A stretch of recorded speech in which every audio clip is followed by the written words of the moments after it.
இது வந்து கடமைன்னு கூட எடுத்துக்கலாம். சகோதர கடமை, ஒரு ஆன்ம கடமைன்னு கூட எடுத்துக்கலாம். அப்ப இந்த கடமைக்காக நம்ம செய்றோம்.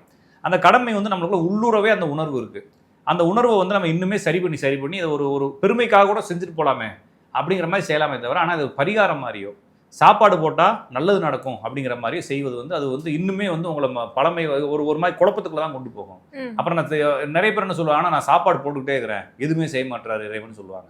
இப்போ இறைவனுக்கு நீ ஏதோ செய்யணும்னு இறைவனுக்கு சோறு போட்டுக்கிட்டு இருக்கியான்னு கேள்வி இருக்குது. அதனால வந்து இதையும் வாழ்க்கையினுடைய மாற்றத்துக்காக செய்யக்கூடிய பரிகாரத்தை நீங்கள் வந்து எந்த இடத்துலையும் நீங்கள் லிங்க் பண்ண தேவையில்லை. ஆனால் என்கிட்ட ஜாதகம் கேட்குறவங்க ரொம்ப ப்ரெஷர் கொடுப்பாங்க. சார் பரிகாரம்னு வாங்க, போய் யாருக்காச்சும் சோறு போடுன்னு சொல்லுவேன்.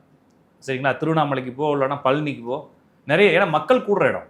நீங்கள் வந்து இப்போ டீனர் முன்னால் உட்காந்துட்டு கடையில் ஏதாச்சும் கொடுத்தா வாங்க மாட்டாங்க.